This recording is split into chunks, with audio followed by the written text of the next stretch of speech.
Hello, friends, and welcome back to Malicious Compliance Stories. In our first story, some dude bought a house he couldn't afford, partially with money that wasn't his, and now because he's a dishonest thief, he's going to lose it. Sounds like he got exactly what he deserved. But before we begin, don't forget to subscribe to our channel if you're new here, and turn on notifications so you don't miss a new video every single day. Here we go. Just financially ruined a family. I work in a hardware store, and for a while now, my store manager's been stealing. His fiancée is a gold digger. She drives a fancy BMW four-wheel drive with personalized plates. His personalized plates. She always has the latest brand name crap, and he's borrowing cars from people because his regular car broke down and they can't afford to fix it. Just for the record, this chain pays really well. So he's on well over $100K a year.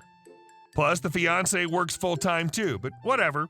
For a while, he'd start at, say, 10 a.m., but fix it up in the computer to say he started at 8. In a fortnight, he'd have accumulated an extra 15 hours that he didn't work. He got warned for it. Others in the company who did the same thing were sacked, but this guy's bulletproof, apparently. So in the last week, I noticed how often he does refunds on random crap for himself. A can of paint here, a broken fitting there. Decided to tell another manager about it, but everything's well used, out of warranty, past the return period, doesn't have receipts. I'm getting him fired, basically.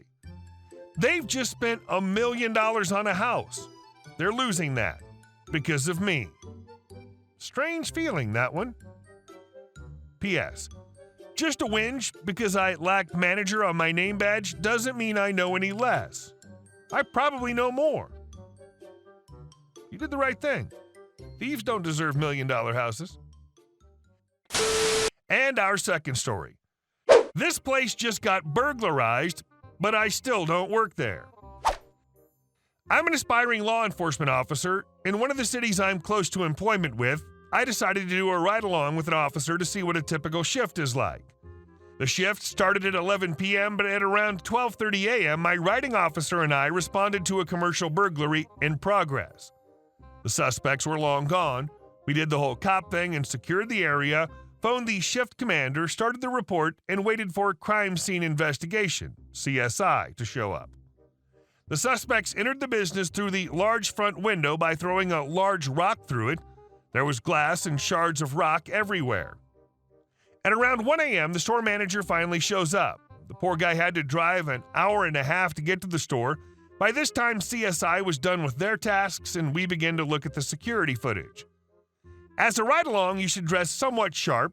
It's respectful and obviously looks good, especially if you're applying with the department. I had on khaki pants, a long-sleeved green button-down collared shirt, and a dressier jacket. Very business casual. While the CSI team, the store manager, my riding officer, and I were reviewing the security footage, a supporting officer showed up. I could tell immediately he was sort of an airhead. He walks in and says, "Whoa, they used a freaking boulder."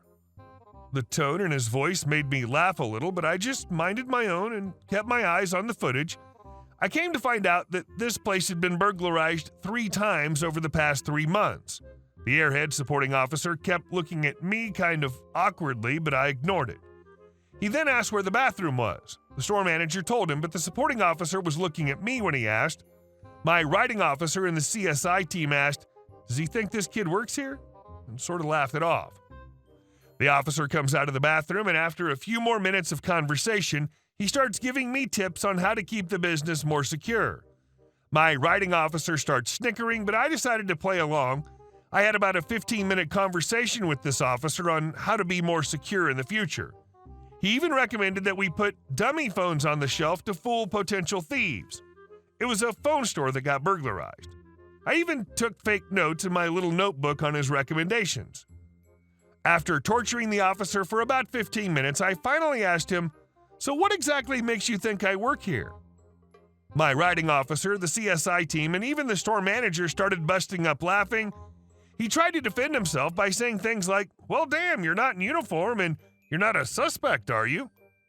He then finally asked my riding officer, "Crap, this guy's a rider?" My writing officer in mid-laughter just nodded at Officer Airhead. He took a lot of crap from everyone until we left around 2:30 a.m. Got a good laugh out of a bad situation. Let's just say I really went on with this department even more now. And our last story.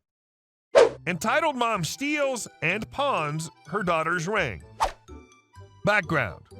So my cousin, who we'll call Kat, had received a beautiful promise ring from her boyfriend at the time. It had a real pearl in the center that was surrounded by many diamonds, essentially close to the quality of an engagement ring. I can't remember the exact cost, but I want to say he saved at least $500 or $600 for it, as it was treated like a long-term engagement. Obviously, between the price and the sentiment behind it, that ring meant everything to Kat, and not one time in their relationship did I ever see her not wear it.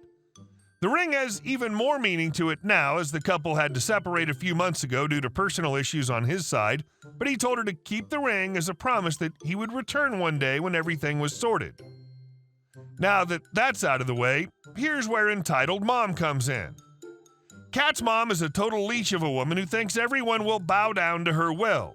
She refuses to work and essentially lives off of handouts from her family, but also demands to live a luxurious lifestyle. She's the type of woman who will beg for money to buy food, then turn around and waste it all at the casino. She'll do whatever she can to get money and has recently resorted to guilt tripping and apparently stealing. So it was another cousin's birthday a few days ago, and everyone came over for a pool party. Kat had taken off her ring and left it on my dresser so she could go swimming, only to come back and find it missing. We tore the whole room apart looking for it in case it had fallen, or maybe someone knocked it grabbing their clothes, but the ring was nowhere to be found. Kat was reasonably heartbroken and would not stop crying over the ring, blaming herself for letting it out of her sight. At the time, we still thought it was lost, so I assured her it would turn up. Fast forward to today, and EM calls my mom and asks if she wants to go out, saying she just got a nice payout, so it'd be her treat. This obviously didn't make sense since EM doesn't work, so naturally my mom questioned where did she suddenly get all the money, to which she replied, "Did a little spring cleaning." Turns out EM saw Kat's ring on the dresser at the party, took it, and then pawned it for not even half the price it was originally worth, just so she could have the money to go out and party. I wasn't there when Kat found out, but apparently the events that occurred went as followed. When Kat angrily confronted her mother about why she took the ring, she blew it off and just kept making excuses. She kept saying that she needed the money because we're broke, and that she deserved to have the ring since Kat had no use for it anymore now that she was single. EM also argued that Kat was a child who doesn't deserve expensive items when she can't appreciate them, and that her mother's happiness should mean more to her than some dumb ring. She also got defensive and called her an ungrateful brat when she begged to go buy the ring back. At some point during EM's rant, Kat left and came to spend the night with us so she could calm down and figure everything out.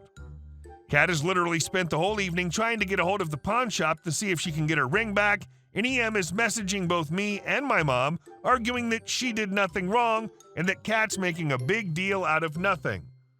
My mom and I refuse to talk to EM until she not only apologizes, but also tries to get the ring back. It's bad enough stealing and selling your child's things, but the sentiment that ring holds will never be replaceable if she can't get it back. It took almost 2 days for Kat to get a confirmation that the pawn shop had the ring and explain what happened to see what she could do to get it back. They told her that if she could bring them proof that she was the original owner of the ring, they'd be able to give it back to her and they could hold it until then. Obviously, this would have been a bit tricky since the ring was a gift, so Kat's ex-boyfriend ended up getting involved. She called him and explained what happened while asking if he kept any receipt for the ring, and he was happy to help. He ended up going down to the pawn shop with the documentation from when he bought the ring to prove it was his and got it back for her. Kat had actually been against filing a police report at first, and she was just relieved to have the ring back, and she was scared of her mom's reaction, but he convinced her to do it. It turns out the original price of the ring was just below $800, and she'd sold it for not even $300. It also turns out that where we live, all pawned items are supposed to be uploaded to a database with serial numbers so the police department can more easily track stolen or illegal goods.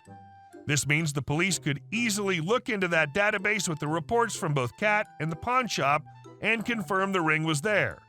The text messages and calls from EM to us during this time also serve as proof that she knew the ring was stolen, so she can't lie her way out of it. Because the ring was valued at over $500, EM will be looking at up to 18 months in prison and a $5,000 fine just for stealing the ring.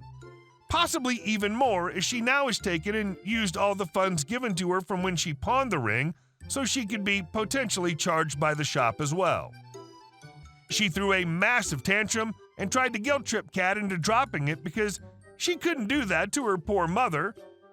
On top of the jail time, there's no way she'll be able to afford the fine given she literally lives off of handouts, so she's in a lot of trouble.